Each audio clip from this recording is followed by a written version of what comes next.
सब्जेक्टचं नाव आहे advance micro controller and its application. आपण कालच्या लेक्चरला काय शिकलो? Comparison point. दोन कंपॅरिझन पॉइंट आपण शिकलो. पहिला होता compare CISC with RISC and second point होता Harvard and Neumann. Harvard and Neumann. These are the two comparison points आपण स्टडी केलेले आहेत. सिस्क म्हणजे होता तुमचा complex instruction set computer and RISC होता reduced instruction set computer. Right, हे दोन पॉइंट तुम्ही काल शिकला. त्याच्यानंतर शिकलं होता हवार्ड आर्किटेक्चर आणि होनिमन आर्किटेक्चर. आज आपल्याला सुरुवात करायची. आपण एएमए मध्ये जसं आपण एफएमए मध्ये 8051 शिकलो, एफएमए मध्ये आपण 8051 मायक्रोकंट्रोलर शिकलो. एएमए मध्ये आपल्याला पीक शिकायचं आहे, पीक मायक्रोकंट्रोलर. त्यातला आपल्याला शिकायचा P80. बरोबर, हे आपल्याला शिकायचंय एएमए या सब्जेक्ट मध्ये. एफएमए मध्ये तुम्ही 8051 शिकला म्हणजे 51 फॅमिली शिकला. आता तुम्हाला पीक फॅमिली शिकायची. ठीक आहे, तर ह्या पीक फॅमिली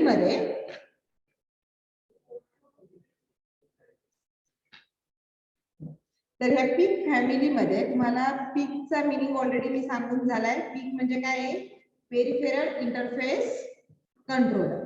बरोबर, पेरिफेरल इंटरफेस कंट्रोलर. तर ह्याची फॅमिली कुठली आहे? PIC micro controller family. Next point असेल तुमचा PIC micro controller family. PIC micro controller family. आता ह्या पीक मायक्रो कंट्रोलर फॅमिली मध्ये तुमचे कुठल्या कुठल्या पीकच्या फॅमिली आहेत? तर पहिली असेल तुमची पीक 10xxx. राईट, पीक 10xxx. नेक्स्ट आहे पीक 12xxx. आता हा x काय इंडिकेट करतो? Your x indicate this x will be replaced by any number or character. तो कुठल्याही नंबरने किंवा कॅरेक्टरने तुम्ही रिप्लेस करू शकता.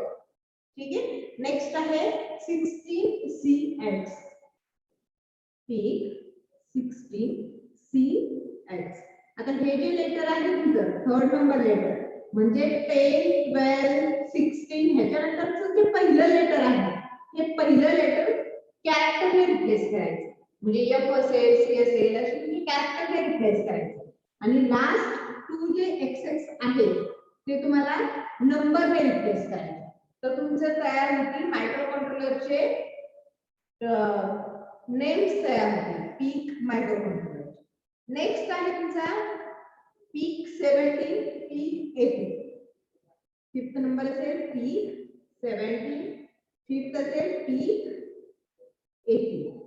These are the families of peak microcontroller. या तुमच्या पीक मायक्रोकंट्रोलरचे काय फॅमिलीज. ठीक आहे, पीक मायक्रोकंट्रोलरच्या फॅमिलीज झाल्या तुमच्या पीक 10xxx, पीक 12xxx, पीक 16cxx, पीक 17, पीक 18. त्याच्या पुढे तुमचा नंबर असतो म्हणजे याच्या पुढे तुमचा एक्सएक्स असणार. ठीक आहे, आता हा जो पहिला एक्स दिसतो हा तुम्हाला कॅरेक्टरने रिप्लेस करायचा. हा जो दुसरा एक्स दिसतो, दुसरे दोन एक्स दिसतात ते तुम्हाला नंबरने रिप्लेस करायचे. तो कुठलाही नंबर. ठीक आहे, नेक्स्ट आहे तुमचा कंपेअर दी पीक फॅमिली. कंपेअर दी पीक फॅमिली. पीकचे जे आपण तुम्ही फॅमिली शिकला, पीक 10 असेल, 12 असेल, 16 14 असेल, 16 असेल, त्याचं तुम्हाला काय करायचं? कंपॅरिझन पॉइंट शिकायचं. ठीक आहे, तर पहिला आहे तुमचा serial number,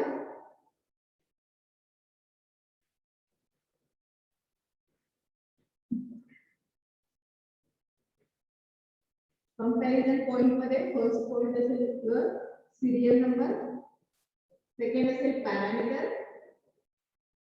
after that peak 10, peak 12, peak 16 and peak 18.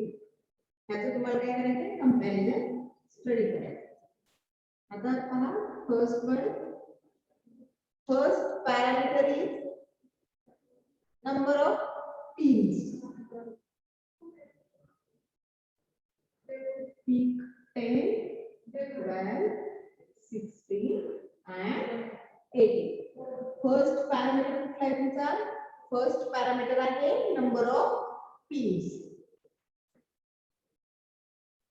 Number of pins.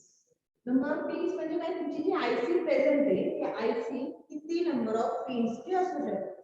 ठीक आहे, तर तुमची पीक 10 मध्ये आहे 6 to 40. वेगवेगळ्या पीक 10 मध्ये मी जसं सांगितलं, तुम्ही पीक 10 कसा लिहिलाय, पीक 10 x triple x. This x is replaced by character, this x is replaced by number. बरोबर, तर ह्याच्यामध्ये तुमचे नंबर ऑफ आयसी आहेत.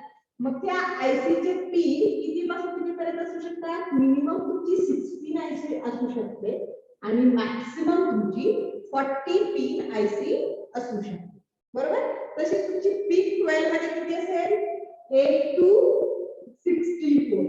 म्हणजे मिनिमम आयसी तुमची 8 पिन असू शकते आणि मॅक्सिमम 64 पिन ची आयसी तुमची असू शकते. ठीक आहे, सेम असेल पीक 16 साठी मिनिमम 8 पिन ची आयसी, मॅक्सिमम 64 पिन ची आयसी असेल. आणि पीक 18 मध्ये असेल minimum 4 pin, maximum 80 pins IC there. ठीक आहे, हा झाला तुमचा first parameter number of pins. Second parameter आहे इन्स्ट्रक्शन साइज. सेकंड आहे इन्स्ट्रक्शन साइज. इन्स्ट्रक्शन साइज म्हणजे काय, नंबर ऑफ इन्स्ट्रक्शन्स किती असणार आहेत. इन शॉर्ट साइज म्हणजे काय होतं, नंबर आहे इन्स्ट्रक्शनचा नंबर. ठीक आहे, तर तुमची नंबर किती नंबर्स पर्यंत किती बीटचं तुमचं इन्स्ट्रक्शन्स असू शकतं, ती झाली तुमची बीट साइज, इन्स्ट्रक्शन साइज. ठीक आहे, तर पहिला असेल तुमचा पीक 10 असेल 12 बीट, म्हणजे याच्यामध्ये तुमच्या इन्स्ट्रक्शनची मॅक्सिमम साइज 12 बीट असणार आहे. इथे 12 किंवा 14 बीट असू शकते. Then PIC 16 is of 14 bit and your peak 18 is of 16 bit. Okay, instruction size म्हणजे peak 10 12 bits असेल, peak 12 किंवा 14 bits असेल, depend on IC. Then your peak 16 is of 14 bit and peak 18 is of 16 bit. Next parameter आहे number of instructions. Number of instructions. Instruction म्हणजे काय, statement आहे. Programme ज्यावेळेस आपण लॉजिकली किंवा अरिथमेटिकली लिहितो, प्रोग्राम एक्झिक्युशन साठी जे लिहितो ते म्हणजे तुमचं इन्स्ट्रक्शन. इन्स्ट्रक्शन म्हणजे काय, स्टेप बाय स्टेप तुमची सिक्वेन्स आहे, स्टेटमेंट आहे. ठीक आहे, तर हे असेल तुमचं 33. नंबर ऑफ इन्स्ट्रक्शन्स किती असतील इथे, 33. देन पीक 12 साठी असेल 35, तिथे 49 and 83. म्हणजे तुमचे नंबर ऑफ इन्स्ट्रक्शन्स पीक 10 साठी फक्त 33 आहे. लिमिटेड प्रोग्राम आपण इथे लिहू शकतो. After that it get increase in PIC 12, then also increase in PIC 16 and in peak 18 we can write the 83 number of instructions. ठीक आहे, तर आपण 83 म्हणजे डायरेक्टली ह्या 33 च्या डबल ट्रिपल काउंट होतात. म्हणजे पीक 18 हा तुमचा काय न्यू व्हर्जन आहे, त्याच्यामध्ये तुम्ही मॅक्सिमम इन्स्ट्रक्शन्स लिहू शकता. तुमच्या इन्स्ट्रक्शनची साईज सुद्धा सगळ्यात जास्त आहे आणि number of pins, IC pins म्हणजे मोठे आयसी आहेत तिथं 80 पिन पर्यंतचे आयसी अवेलेबल आहे पीक 18 मध्ये. नेक्स्ट आहे तुमचा पॅरामीटर नंबर 4, टाइमर्स. टाइमर्स तुमच्या पीक 10 मध्ये एकच टाइमर प्रेझेंट आहे, पीक 12 मध्ये सुद्धा एक टाइमर प्रेझेंट आहे, पीक 16 मध्ये 3 टाइमर आहेत आणि पीक 18 मध्ये 4 टाइमर्स आहेत. आता हे 4 टाइमर्स कुठले आहेत? तुमचं टायमर 0, 1, 2 आणि 3 हे आपल्याला नंतर ब्लॉक डायग्राम मध्ये डिटेल मध्ये शिकायचं आहे. कुठले टायमर आहेत आणि त्यांचं वर्किंग काय आहे. ठीक आहे. हे काय झालं तुमचं कंपॅरिझन पॉइंट झाले पीक फॅमिलीचे. क्लिअर? इथपर्यंत तुम्हाला काही डाऊट आहे? थेरॉटिकल पार्ट आहे इथपर्यंत तुम्हाला वाचून कळणार आहे. जो ऍक्च्युअल मध्ये शिकवायचा पार्ट आहे तो असते तुमची प्रोग्रामिंग. त्यावेळेस तुम्हाला सगळ्यांना कंपल्सरी एकही लेक्चर न बुडवता प्रेझेंट राहायचं. ठीक आहे. नेक्स्ट हेडिंग घ्या. नेक्स्ट पॉइंट असेल फीचर्स. पीक आपण जो आपल्या सिलेबसचा पीक स्टडी करणार आहोत तो आहे तुमचा पीक 18 458. हा पीक आपण स्टडी करणार आहोत. आता ऍक्च्युअली आपल्याला जो पीक शिकायचा आहे, जो मायक्रोकंट्रोलर आपल्याला शिकायचा आहे त्याचेच फीचर्स आपण पाहणार आहोत.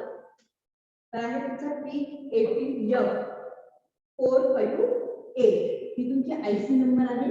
जो मायक्रोकंट्रोलर तुम्ही स्टडी करताय त्याचा हा आयसी नंबर आहे.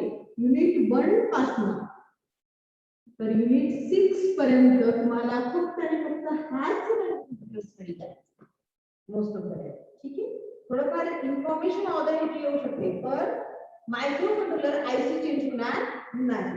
हा आहे तुमचा पीक 18F458 IC of microcontroller heavy 40 pins. ठीक आहे. किती पिन्स आहेत? 40 पिन आयसी आहे. आता ह्याच्यामध्ये तुम्हाला काय करायचं आहे ते फीचर शिकायचे. बरोबर? फीचर्स ऑफ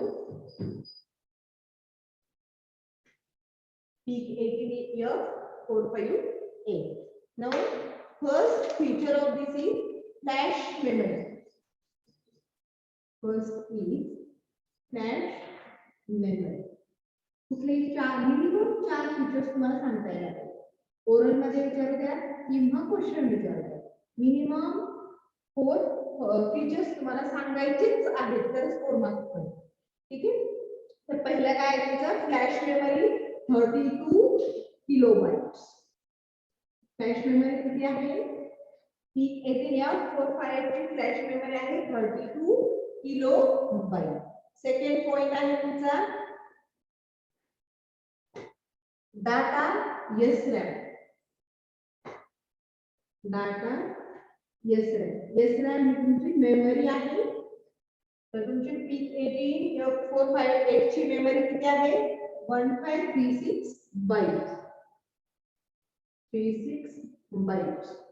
आणि 1 बाइट साठी आपल्याला किती बिट लागतात? 1 बाइट साठी आपल्याला लागतात 1 बिट. ठीक आहे. 1 बिट ही एक बिट मेमरी आहे. ठीक आहे. मिनिमम मेमरी किती असते आपली? 1 बिट. अशा 1 बिट तयार झाल्यानंतर काय तयार होतं?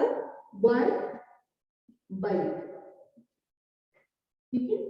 1 बाइट तयार होतं. नेक्स्ट आहे तुमचं हे फक्त तुमच्या माहितीसाठी कारण दिलेल्या सगळ्या मेमरीच्या बाइट्स मध्ये तर 1 बाइट म्हणजे 8 बिट असतं हे तुम्हाला माहिती आहे. ठीक आहे. तर डाटा आहे तुमचा SRAM. ही मेमरी किती आहे तुमची? 1536 बाइट्स. नेक्स्ट आहे तुमचं डाटा EEPROM. डाटा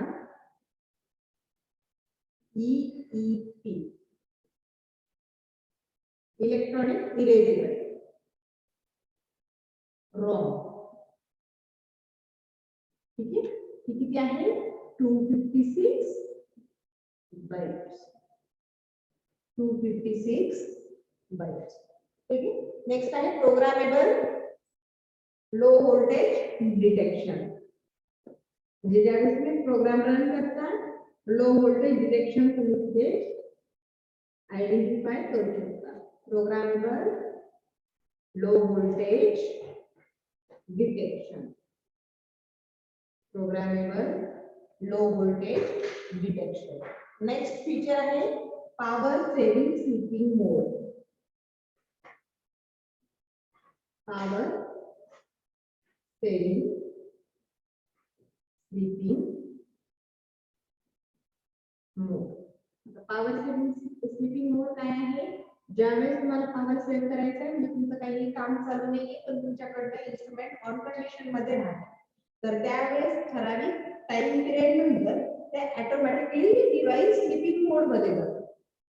त्याला आपण काय म्हणतो? पॉवर सेव्हिंग स्लीपिंग मोड. हा सगळ्यांना माहिती आहे कारण आपला कम्प्युटर किंवा तुमचा मोबाईल ह्याच्यावरती आधारित आहे तो पॉवर सेव्हिंग मोड डिव्हाइस आहे. तुमचा मोबाईल असेल, लॅपटॉप असेल किंवा कम्प्युटर असेल, ह्या सगळ्यांमध्ये हे फीचर अवेलेबल आहे. ठीक आहे. ठराविक पिरियड नंतर तुम्ही जर मोबाईलला काहीच केलं नाही तर ते ऑटोमॅटिकली ऑफ होऊन जातो. तसंच लॅपटॉपचं असेल तसंच पीसीचं असेल त्याला म्हणायचं पॉवर सेव्हिंग स्लीपिंग मोड. नेक्स्ट पॉइंट आहे तुमचा selectable oscillator option. Selectable oscillator option. आता ऑसिलेटर म्हणजे काय तुमची? ऑसिलेटर कशाला म्हणतो? ज्याची तुमची ऑसिलेटर म्हणजे तुमच्या वेव्स जो जनरेट करतो विदाउट इनपुट तुम्हाला आउटपुट देतो त्याला आपण ऑसिलेटर म्हणतो. या ऑसिलेटर वेगवेगळ्या फ्रिक्वेन्सी साठी डिझाइन केलेले असतात. तर आपण जर पाहिलं तर तुमचा 8051 जो मायक्रो कंट्रोलर होता जो तुम्ही याच्या आधीच्या सिलेबसला स्टडी केलाय म्हणजे तुमच्या एफएमए मध्ये स्टडी केलेला आहे 8051, त्याची जर ऑसिलेटर फ्रिक्वेन्सी तुम्ही चेक केली तर ती ऑसिलेटर फ्रिक्वेन्सी फिक्स होती 11.0592 बरोबर. ती ऑसिलेटर फ्रिक्वेन्सी तुमची फिक्स होती, ती व्हॅल्यू फिक्स होती. त्याच फ्रिक्वेन्सीचं ऑसिलेटर तुम्ही यूज करायचे मायक्रो कंट्रोलर साठी. इथे तसं नाही. सिलेक्टेबल ऑसिलेटर ऑप्शन आहे तुमच्याकडे. तुम्हाला पाहिजे त्या फ्रिक्वेन्सीचा ऑसिलेटर तुम्ही यूज करू शकता.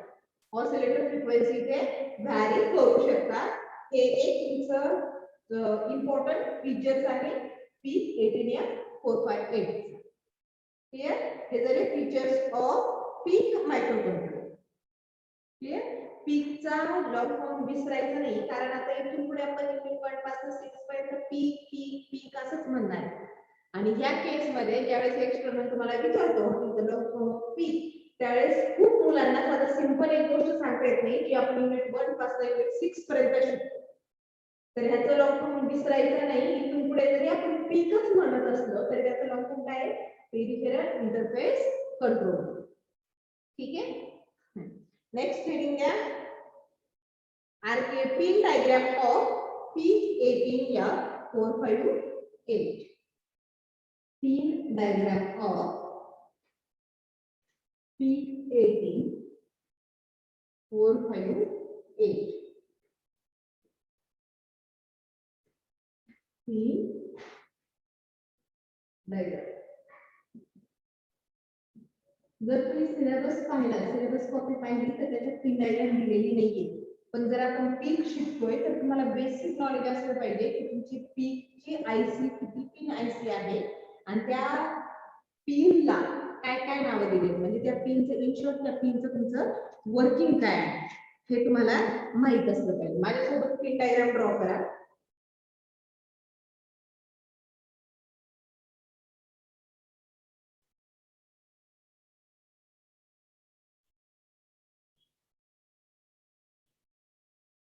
आता आयसी ची ज्यावेळेस पिन तुम्ही सुरुवात करता पिन कॉन्फिगरेशन ड्रॉ करायला सुरुवात करता तर ते कसं राहतं पहा. आयसी जर तुम्ही प्रत्यक्षात पाहिली तर आयसीला एका साईडने हा नॉच प्रेझेंट असतो त्याला आपण हाच म्हणतो. ठीक आहे. हा नॉच राहतो. ज्या साईडने तुमचे नॉच आहे ती साईड जर तुम्ही वरती पकडली म्हणजे हा नॉच वाली साईड जर तुम्ही वरती पकडली अशी उभी आयसी पकडली तर त्याच्या लेफ्ट हँड साईडने तुमचा स्टार्ट होतो 1. हे नेहमी लक्षात ठेवा. ठीक आहे. ज्यावेळेस आपण आयसी उभी सरळ पकडतो जी नॉच वाली साईड आहे ती वरती करायची त्यावेळेस त्याची जी लेफ्ट हँड साईड असेल म्हणजे तुम्ही अशी समोर पकडली तुमच्या समोर पकडली तर त्याची जी लेफ्ट हँड साईड असेल ती असते तुमची पिन नंबर 1. बरोबर. तर मी काय सांगितलं तुम्हाला ही किती पिन आयसी आहे 40 पिन आयसी आहे. 40 पिन्स ड्रॉ करून घ्या. Pin number 1 2 3 4, 5, 6, 7, 8, 9, 10, 11, 12, 13, 14, 15, 16, 17, 18, 19 and 20. There are 20 pins. Same right hand side are 20 pins. 21, 22, 23, 24, 25, 26, 27, 28, 29, 30, 31, 32, 33, 34, 35, 36, 37, 38, 39 and 40. Clear? These are तुमची 40 pin आहेत. नंबरिंग देताना कसं देणार आहे तुम्ही? इथे 1 2 3 4 5 6 7 8 9 10 11 12 13 14 15 16 17 18 19 आणि 20. आता 20 नंतर मी इथे देणार आहे का?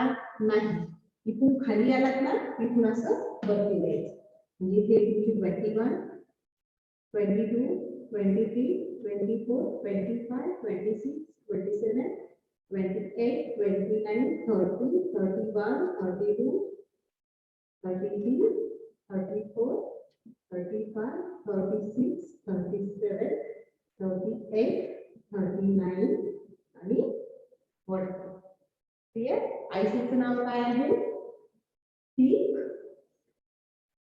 80F458. PEAK microcontroller IC 40 pin IC. ठीक आहे. आता ह्याच्यामध्ये तुम्हाला काय करायचं? त्या 40 पिन्स कुठल्या आहेत त्या लिहून घ्या. नंतर one by one me explain करतो. पिन नंबर 1 आहे तुमची MCLR.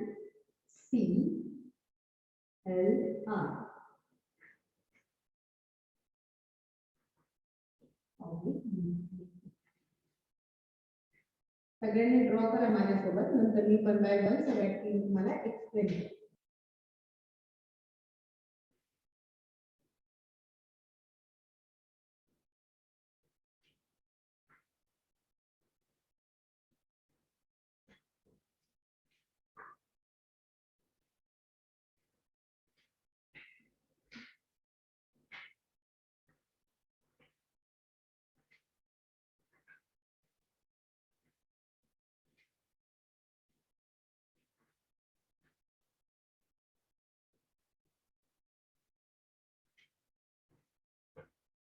हे पहा ओळखत नसेल तर मी रीड करते.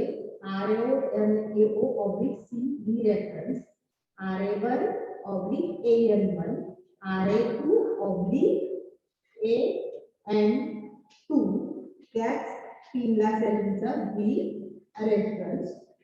Pin number 4. Then pin number 5 असेल तुमचं RA3/AN3. B रेफरन्स इथं मायनस असेल, ऑब्वियसली डी रेफरन्स तुमचा कसा असेल? प्लस. ठीक आहे.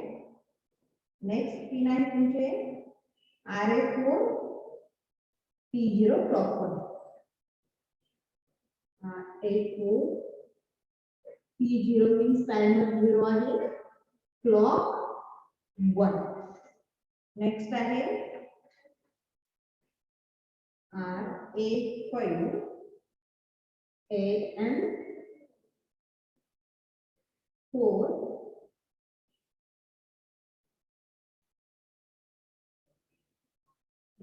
SS bar LVDN.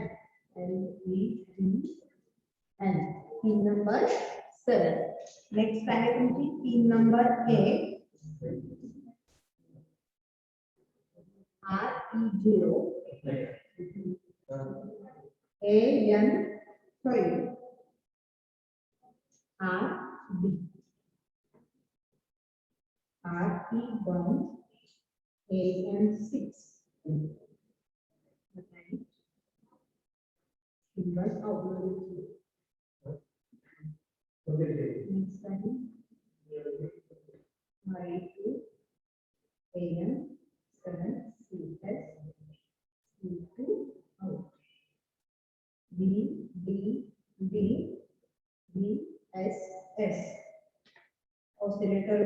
clock 1. Oscillator 1, clock 1. Next आहे oscillator 2, clock 0 and 6.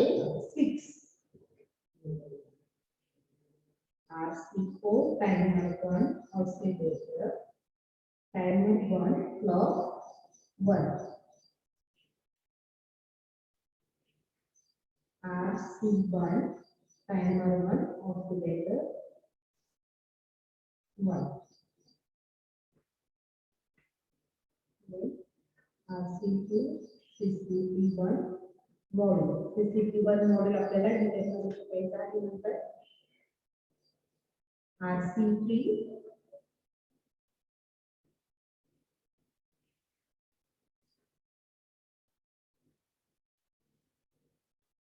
RD0 ESP4 आता इथे माझी पिन जवळ जवळ झाल्या, तुम्ही बरोबर त्याच पिनला घ्या. RD1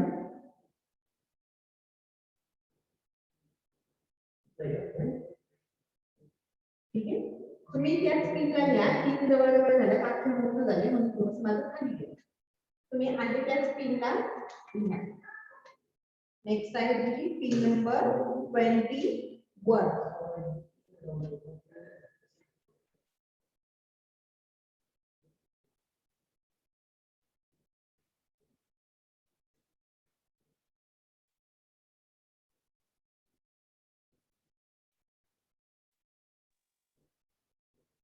Hello.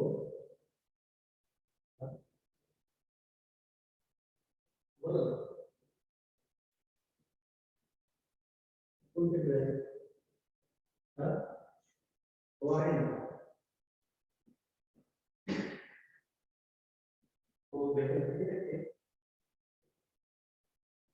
74.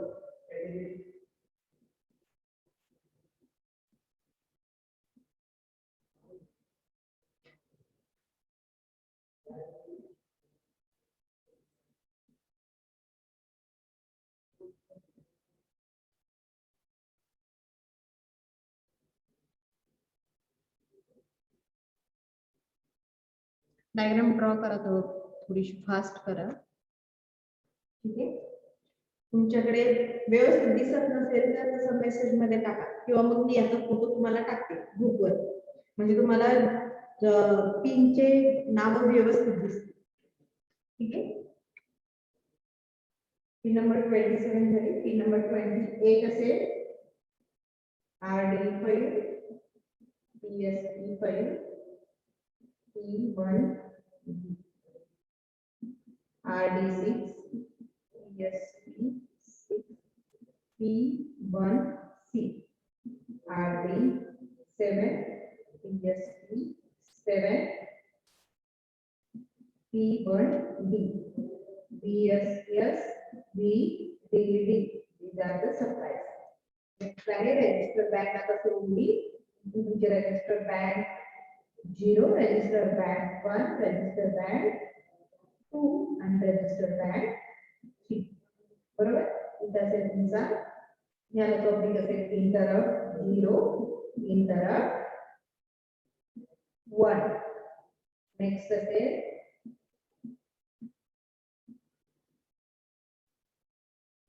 Connects interrupt 2.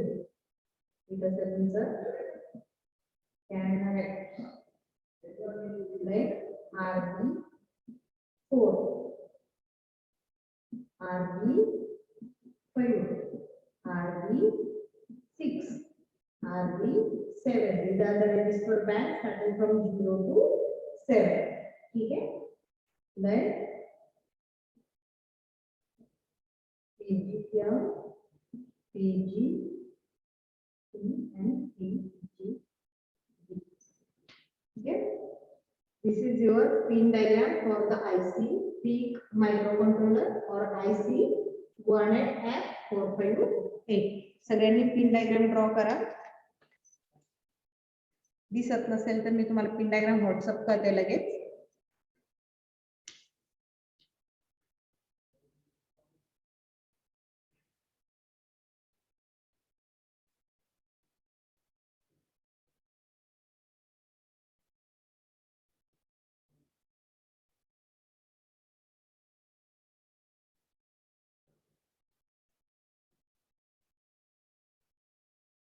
Draw this pin diagram.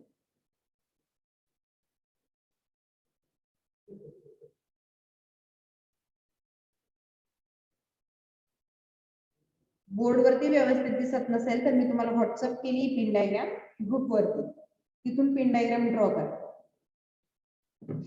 आता मी तुम्हाला सांगितलंय की सिलेबस मध्ये पिन डायग्राम शिकवतो मेन्शन नाहीये आणि पिन डायग्राम तुम्हाला एक्झामला विचारणारही नाही, पण पिनचं फंक्शन मात्र विचारतात. ह्याच्या पिन्स आहेत, 40 पिन्स आहेत, ह्याच्या कुठल्याही 2 किंवा 4 किंवा 8 पिन्स देऊन त्या पिनचं फंक्शन काय आहे ते तुम्हाला विचारू शकतात. म्हणून तुम्हाला पिनचं फंक्शन माहित असायला पाहिजे. म्हणजेच पिन डायग्राम येणं जरी नेसेसरी नसेल तरी पिनचं फंक्शन येणं नेसेसरी आहे. ठीक आहे, हे तुम्हाला माहित असलंच पाहिजे. तर ते आहे तुमच्या 40 पिन्स. म्हणजे फॉर एक्झाम्पल याच्यावरती क्वेश्चन कसा विचारला जातो, राईट दी फंक्शन ऑफ कुठल्याही 4 पिनांचे नाव दिले जाते. फॉर एक्झाम्पल VDD, नेक्स्ट असेल RB5, PGM, नेक्स्ट असेल RB0, इंटरप्ट 1 और इंटरप्ट 0. असे कुठल्याही 4 पिन दिल्या जातील किंवा 3 पिन दिल्या जातील आणि ह्या पिनचं फंक्शन तुम्हाला सांगते. ठीक आहे, म्हणजेच मला काय म्हणायचंय, ही डायग्राम तुम्हाला अशी लक्षात ठेवणं नेसेसरी नाही.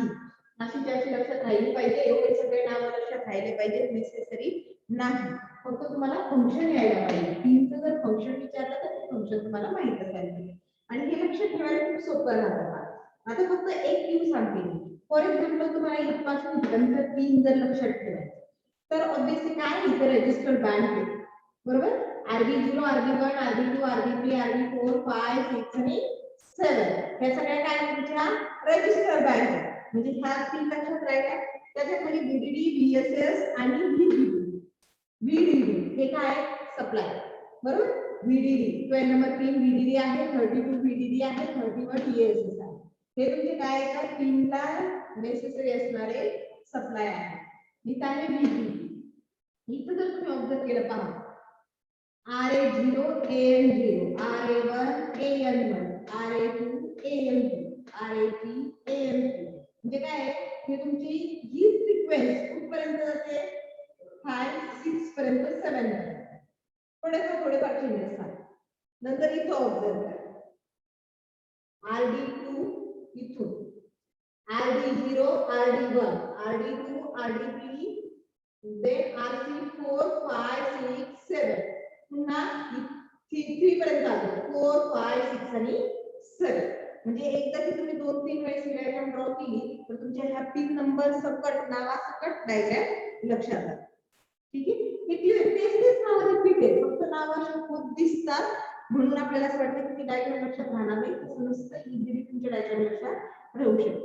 पण इम्पॉर्टंट काय, पिनचं फंक्शन. ठीक आहे, तर आपण आता टाइम तुमचा थोडासाच राहिलाय ना, तर आपण नेक्स्ट लेक्चरला ह्याच्या पिनचं फंक्शन स्टडी करू. आता मी तुम्हाला फक्त ह्याच्याशी रिलेटेड थोडी इन्फॉर्मेशन सांगते. PIC 18F458 शी थोडीशी रिलेटेड एक्झाम सांगतं, थोडीशी माहिती सांगते याच्यामध्ये. तर ह्याचा आपल्याला आर्किटेक्चर स्टडी करायचं. ठीक आहे, आता ह्याच्या आर्किटेक्चरची ही डायग्राम आहे, ही उद्या मी तुम्हाला घेणार आहे. पिन फंक्शन ऍज वेल ऍज दिस डायग्राम. ह्याच्या ज्यावेळेस आपण ही आर्किटेक्चरची डायग्राम स्टडी करू आणि ह्याचा प्रत्येक ब्लॉक एक्सप्लेन करू त्यावेळेस पिन फंक्शन तुमच्या ऑटोमॅटिक लक्षात राहतं. हे दोन्ही इंटर रिलेटेड आहे. म्हणजे काही वेळेस मी काय करेल की तुम्हाला ज्यावेळेस फंक्शन एक्सप्लेन करेल ते फंक्शन तुम्हाला समजणार नाही जोपर्यंत आपण ब्लॉक डायग्रामचे ब्लॉक एक्सप्लेन करत नाही तोपर्यंत. मग आपण सायमल्टेनियसली काय करणार आहे, उद्या ब्लॉक डायग्रामला पण सुरुवात करणार आहे आणि जसे जसे पिन नंबर येतील त्यातले तसे मी तुम्हाला एक्सप्लेन करेन. आता हे आर्किटेक्चर आहे. ठीक आहे, आर्किटेक्चर म्हणजे काय आहे, तुमच्या आयसीच्या आतमध्ये प्रेझेंट असलेला पार्ट. आयसीच्या आतमध्ये जी सर्किटरी असते ती सर्किटरी म्हणजे हे आहे, बरोबर. म्हणजे ऑब्विसली बाहेर किती पिन यायला पाहिजे, ह्याच्या सुद्धा 40 पिन असे यायला पाहिजे. तर मी हे ज्यावेळेस तुम्हाला एक्सप्लेन करेल ना त्यावेळेस इथेही तुमच्या 40 पिन्स येतात. हे इंटरनल स्ट्रक्चर झालं आणि हे जे डॉटेड लाईन आहे ना, या डॉटेड लाईनच्या बाहेर जे येतात ना पिन्स, इथे त्याच्या बाहेर जे पिन्स ड्रॉ केलेले राहतात त्या 40 पिन्स आहेत. ठीक आहे, तर त्या 40 पिन्स, त्यांचं फंक्शन, आर्किटेक्चर आणि त्याची ब्लॉक डायग्राम एवढं आपण सुरुवात करू नेक्स्ट लेक्चर.